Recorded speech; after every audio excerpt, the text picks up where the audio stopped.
Welcome to another episode of Grace Under Pressure, where my guest today is Mo Kasti. I will tell you all about Mo. He's an exceptional leader. I'll tell you about him in just a moment. Those of you who are familiar with the show know that Grace Under Pressure focuses on what too often we call the soft stuff, the connecting, the caring, the commitment. Grace for me is generosity we show, respect we demonstrate, and compassion we deliver for others. And when you're a leader like Mo, it's in challenging times, your ability to act for others and bring people together for common cause with real energy. Mo, welcome. John, thanks for inviting me, and thanks for doing this great show. And so thanks also for your grace. Well, you're very kind. Let me tell the folks all about you. You're an entrepreneur, a CEO, author, coach, speaker, and member of a Marshall Goldsmith 100 coaches. And you have spent most of your career in the healthcare sector. Your passion, and I know this from others who know you, it's you lead with heart, purpose, and courage. And boy, do you have that. And we're going to talk about that. And work with leaders and teams on organizations and through different phases of development and crisis. So it's good stuff. You are the founder and CEO of CTI Leadership, which is an Inc. 5000 company, global company, and you specialize in coaching in the healthcare. You're also founder of Virtual Health Services, a global virtual assistant service.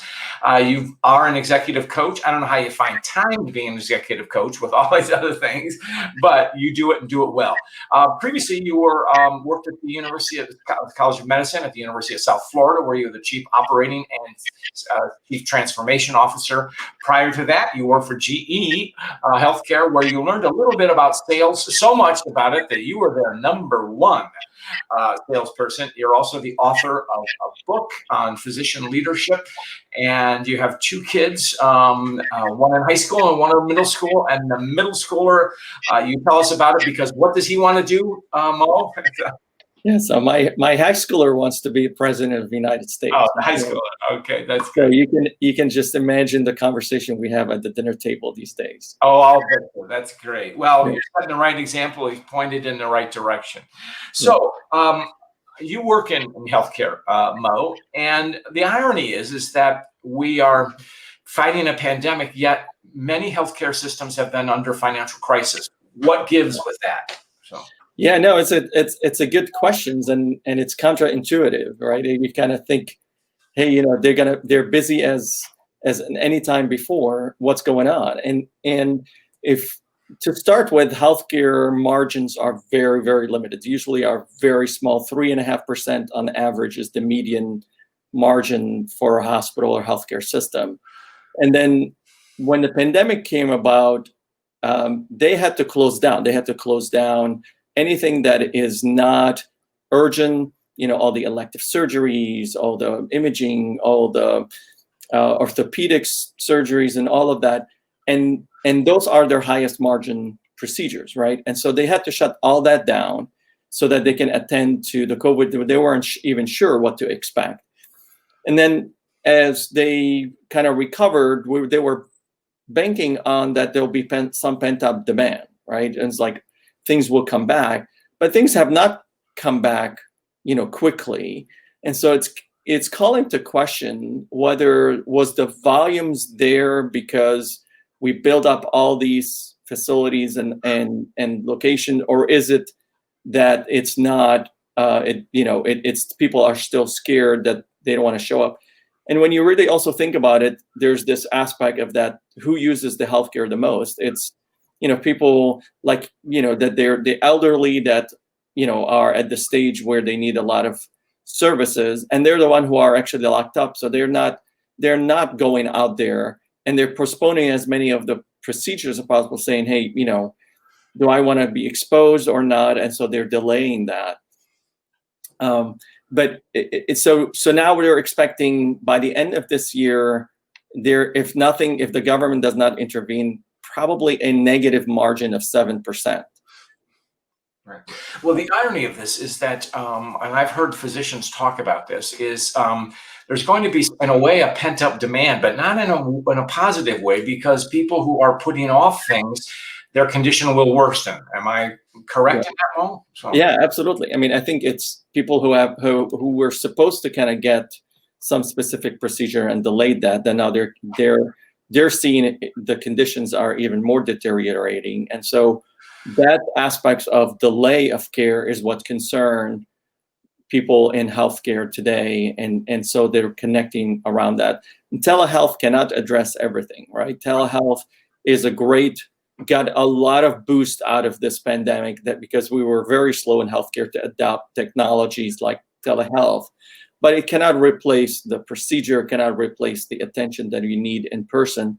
So that's going to impact the recovery around that. But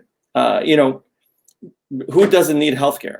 It's 20% of the GDP, so it's not an area where it's not going to recover. It's just that who's going to survive or not. And just an anecdote: the highest impacted organizations in healthcare are the rural hospitals that are, they're designed, they're the smaller ones, but they're more designed for the convenience and the service of community that don't have the larger care and facilities. And so they're the one who are also being impacted, because any drop in volume impact them tremendously.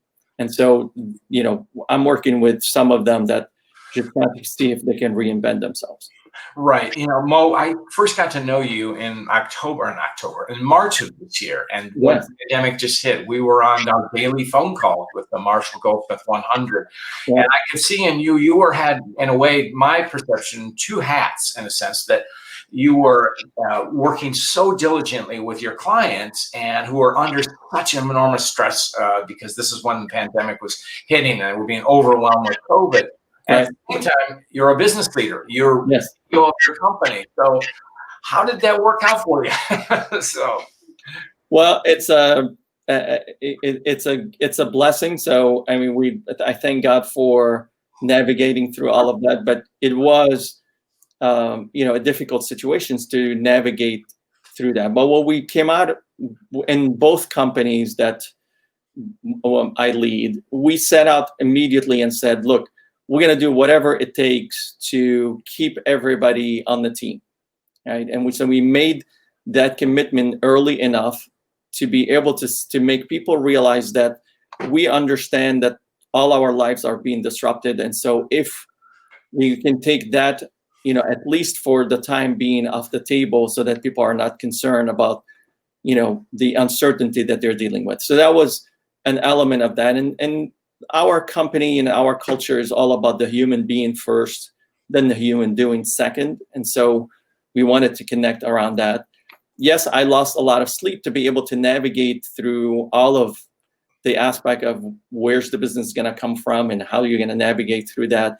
But you deal with that aspect of you have to be in action, you have to be in motion. And then because we're so entrenched in healthcare, and as we were talking about earlier, healthcare got hit pretty badly, right? And so things were just gonna get delayed and delayed and delayed. But we came out stronger than ever on the back end. Our hope is that, and our strategy is to be, as diverse as possible.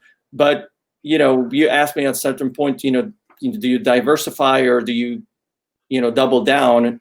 And I picked the strategy. I'm gonna double down and continue to serve healthcare. It's a privilege for us to be serving people in healthcare here in healthcare, and so we'll continue to serve them in that capacity. So. No, I knew early, as an executive coach, it's a developmental process. It occurs over time, when we're a 15-year executive, 6 months, a year, 2 years, and so on. You were in the middle of this with, I'll call it crisis coaching, because you were saying, weren't some of your clients saying, I don't have time for this, but yet you accommodated them? And how was that? So what we did is we quickly came out and said, we're going to offer all our coaching for free for all the healthcare heroes out there. And so we just basically said, if there's one thing we could do to serve you, what would that be? And we felt that us being there for them in the trenches as they're dealing with the pandemic was the best way for us to be of service. And, you talk about service as part of grace, and that's, for us, it was paying it forward by being available to our, to our existing and customers and not existing customers. And that gave us a privilege to be in the front line and be able to be of service. And, we learned a lot, but we also coached a lot on how to lead in a difficult and uncertain conditions. So that's where we spent a considerable amount of time around that. What kind of quick lessons, these lessons aren't quick, but that you wish to share with us about what you learned about coaching in a crisis, or in turn leading in a crisis? Yeah. So there's two things. I'll look at it from coaching during the crisis, and then there's the leading in crisis. And so on the coaching side, where the number one thing was just being present and listening. And when you have someone in the fight out there, they're fighting a great fight, and what they were looking for us as coaches, they're just looking for the pause and saying, I'm getting off the treadmill and I just need to talk about what just happened or how I work through that, or talk about the anxiety or dealing with the uncertainty. And so listening was like the number one thing. And at the end of the day, I used to be exhausted. It just because you have to truly be present, truly listen, and understand it from an empathy perspective. What is it that they're dealing with, and navigating through all of that. So I shared their concern. I shared their opportunity for dealing and navigating through that. And so you get exhausted as a coach just working through that. The other on the coaching side was I always reminded people to take care of themselves first, because when you're in the midst of a very pressurized situation, if you don't take care of yourself, then you cannot take care of others. You can't give what you don't have. Absolutely. And did you ever get pushback on that? Because that's something that I talk about, the self-care. But did you say, Mo, did you hear, Mo, you don't understand. I'm pulled all this stuff and I can't. And what did you hear that? So well, it's always a conversation. Absolutely. But the argument is you can't give what you can have. You can't give what you don't have. And I use this metaphor that I learned from Julie, one of our MG 100. You hold a Coke bottle, a can of Coke that's empty and a can of Coke that's full. Say, if I just push pressure on both of them, which one is going to fold, right? The empty one. And so, how do you make sure that you're full? And we simplified it to taking care of yourself is not a major thing, right? It doesn't have to be something that you go on vacation, or you just take time for yourself to just depressurize. And we considered the coaching call to be that, right, one of those elements. You talked about that, and you used the word when you were talking about listening and being present, and coaching on, or using the term pause. And so in a way, the coaching process became that pause. Am I correct? Absolutely. That was the pausing for letting your brain just slow down a little bit and talk about things. And sometimes the conversation was not about just, here's what's going on in the ER and here's what's going on in the ICU. It was sometimes conversation, here's what I'm concerned about if I go home, or I wish I could go take a walk. And you have those type of sometimes simple conversation that just enable us to connect around that and remind ourselves, including me, is that we are grateful for getting the privilege to be of service right now during the pandemic. And talking about gratitude was just also a fulfilling aspect of recharging and realizing that you went to medical school and you went to nursing school for this moment. And now it's the opportunity to be able to be of service for that. So that was a great conversation that we're having. Now, what did you learn about leading in a crisis, either from what you advised or what you practice yourself? So leading during crisis, and actually that's one blog, and actually it may turn into a book in the future. But I actually, to close the circle, I even asked about 50 leaders, whether they were physicians or nursing leaders or executives. And I asked, if what you learned through this current, crisis and pandemic, what is one skill was the most important for you? And so I calling them the ABCs just for easy of remembering. The A is the easiest one, which is the A is about agility and adaptability. Mm-hmm. And so how do you be as agile and adaptable, just like water, right? Water navigates a terrain by moving around. And so how do you become agile and adaptable? Because during a pandemic and during crisis, you just have to adapt to the situation, because we get up every morning and like, what are we dealing with today? And things may evolve and change differently. The second, call it, the B is balance, which we talked about earlier. It's about balancing between not just the balance sheet, but it's balancing between optimism and the reality, right? As a leader, we have to be in that paradox of, I gotta be optimistic for the team and believe that we're gonna get through this. And at the same time, I have to also deal with the brutal facts of things that are happening and things that are changing, and then being able to deal with those things. The C was the courage. You can also talk about creativity, but it's the courage to be in action. You don't want to be paralyzed with, analysis and paralysis. And we did a lot of coaching in that aspect. So it's the physics. A body in motion stays in motion. So just be in action. Just go out there, deal with the situations, work through that. The D is more around diversity. This has surfaced over and over again, especially with our social unrest of social situations and the COVID exposing that we have inequities in the way we deliver care and in our society. And so the diversity of ideas is so critical during a pandemic. Right. And you have developed something you call the 5 phases of it going through a crisis. You want to share that with us? Yeah. So think about this as being 2 S curves, right? And so we were on one curve, and we were thriving in the old normal, right? That was kind of the first phase. Things are great, and nothing could go wrong. And then we get to the disruption, and we just got hit, and we find ourselves, it's like either in a decline or free fall.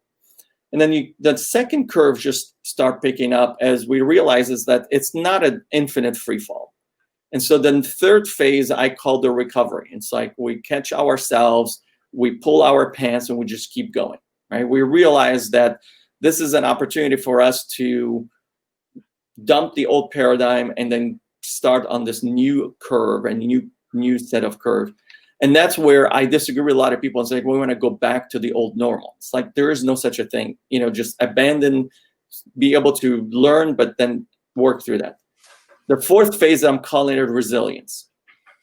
And, it's not enough that we recover and stabilize, but also it's time to say, is my team, or my clinical team, or my executive team, is my organization and culture resilient enough to deal with more disruption in the future? And this is the time to pressure test whether they are or not. And then the fifth one is reimagining the new normal. Mm-hmm. And so it's connecting through all of that. So I call it right now, we're in between 3 and 4. We have talked on this program, we've talked about resilience a few times, and I've always thought of resilience as that facing an obstacle, getting knocked down, but springing back. There's a leadership thinker, and I'm sure you probably know her work, Ellen McDard, that talks about are bouncing forward because, and just as you said, we're not going back to January 2020. We will need new skills and development. Do you agree with that? Absolutely. I'm talking today into the conversation about people want to ask me, and I think you also asked me, is are you seeing more challenges from our mental capacity, and people ask, well, are you seeing post-traumatic issues and so on? What we're talking about is post-traumatic growth. And the conversation is about how do you take a traumatic situations to leap you forward and to grow from it, right? Post-traumatic growth. So if I would interpret, that means taking a negative and what do we learn from it? So it becomes not a syndrome, but an opportunity for rebirth. Exactly. And the energy that whether you're experiencing, anxiety or whether you're experiencing, it's use that energy for the leap forward of realizing, hey, look, at the end of the day, this was not as bad, or it was bad, but then we learned and we came up more resilient from dealing with it. I survived through it. I lived and, grew up during a civil war, and that resilience made me grow and made me realize that I can go through a pandemic. I can go through a hurricane here in Florida because, as long as you have your health, you have your loved one, everything else doesn't matter. Right. I'm glad you mentioned so that. How do you take what's been a difficult situation and grow? Yeah. You grew up in Lebanon and you were a teenager during the Lebanon Civil War, and you were in an ambulance service. Am I correct? So how is that experience? Have you been able to share lessons from that with leaders today, or how does that shape your coaching or your outlook? So, yeah, no, I mean, and I think that's kind of go back to your book about grace, right? It's about, using that energy for the good, right? And it's about the compassion. And for me, it was about the compassion of helping fellow human being during difficult times. And so as growing up as a teenager, you can either go fight or you can go do something good, right? And we elected that we want to do something good in a space that is very dangerous. And so all of that, taught us, and I use it in my coaching and my teaching. And it's about the things that we talked about earlier. It's about the optimism, right? You have to be optimistic. During war, during disruption, if you're not optimistic, you just lose the mental fight, right? And so how do you continue being optimistic, being resilient, and put things into perspective? If there's one thing about that, it's if we lost our house and our home multiple times during the war and so on, you realize don't get attached to anything physical. As long as you're healthy, as long as your family is healthy and safe, everything else is replaceable. And that was the aspect of that. That's such a powerful lesson, and we've heard it before. How do you translate it to people in senior leadership now about gaining perspective? Do you have an insight in that, Mo? Yeah, the word I always use is that our leadership is an offer of help. And an offer of help is always an assessment by others that's relative, right? So when I compare the willingness to follow you as a leader, I'm assessing your offer of leadership against others. So everything is relative. And so in the leadership space, it's being able to think about that this is the moment in time where people will remember this for the rest of their life. We'll ask people, today we used to ask people, on 9/11, do you remember where you were? And we all have that mental picture and we know exactly where we were and what we were doing. And so this is the same aspect. In 2020, we're going to go, in the future, we're going to go back and we're going to ask people, and people are going to remember their leader's action in that moment. Right. We are in uncertain times, obviously, and you and I were talking that maybe what we call our new normal may not be fully realized till, say, 2022, which is, let's just, we hope it comes sooner, but the perspective. So with that comes anxiety and fear. Mhm. What advice do you share with leaders about living with fear or dealing with fear? What kinds of perspective do you help them gain? Yeah, look, it is that aspect of use that fear to propel you forward, right? If you're too comfortable, you're not gonna take risk. You're not gonna do things that you thought, hey, let me just stay safe.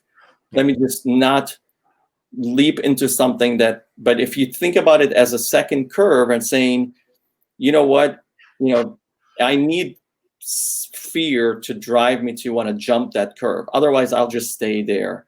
Things are comfortable. In healthcare, that's the same aspect. I've been talking about telehealth and innovation in healthcare for many, many years, right? And people just continue to dabble with it. Yeah, we're doing a little bit here. And then it's until the pandemic occurred and people were fearing, it's like, well, how are we going to serve our customers and our patients? Then they had to adopt telehealth like overnight. Right. And to me, that's a clear crisis always provokes opportunity if you look for it. So you just answered my question. Is telehealth then a positive outcome of this pandemic? So yes, I think fear is a reminder to us that, things are not constant and things will change. And if you get into that space of realizing look, I need to be adaptable and things will change. And if they change, do I have the courage and the will to be able to do that? And sometimes you need fear for that. And, athletes have that, use fear as a positive driver. right. I coach my son as he plays music, and, fear of failure is there. And we have a saying, it says, do you play to win or do you play not to lose? And, fear of losing is a destructive, but fear that you're going to win, or fear that helps you win, is really the good fear that we want to maximize. And I think that gets back to what you had talked about, one of the C's, which was courage. Yeah. Because there isn't, others, John McCain used to said this many times, and FDR, frankly, said something to the effect of, courage is not the absence of fear, it's the management of fear. And getting your head around that is a way of focusing on it. Am I correct? Yeah, actually, in my keynote, I have that statement by FDR right there in the monitor. It says, the only thing we have to fear is fear itself. And actually, I have my son, Adam, who wants to be president, right there in that picture, because that was the conversation we had. That was many years ago, and that was the conversation. And we were talking about what happened during FDR time. And here we are, our kids now experiencing a disruption and a change that our ancestors have dealt with. So there is that, and we will look back at all of this in the future. And we're going to look back at this and say, wow, did I forego an opportunity because I was too fearful, or did I use that fear to lead me into something new and different? I mean, you're doing things differently. I'm doing things differently. And so how do we use that as a way for us to grow? Right. Mo, we're coming to the end of our show, although we could go on much, much longer. I know that. But I always ask our guests to share an example of grace in their lives, or grace that they observe. Is there a story or an example you'd like to share? Yeah, look, I mean, it's for me, it was during the war, and I was the recipient of grace, and so it's that grace in my life. When I finished middle school and I went to go to high school, and it was during disruptions, and I felt bad about my dad paying for schooling and stuff like this. So I wanted to step away from schooling and say, I'm going to go to trade school. So I went to the director of the school that I went to at that time, and I asked for their transcript and his recommendations for me to go to trade school. And then at that time, he refused. He says, Mo, you're an excellent student. There'll be a waste of your talent that you go to a trade school. First, I don't think your dad knows that you're doing this. And second, I will give you a scholarship so that you can finish high school with us.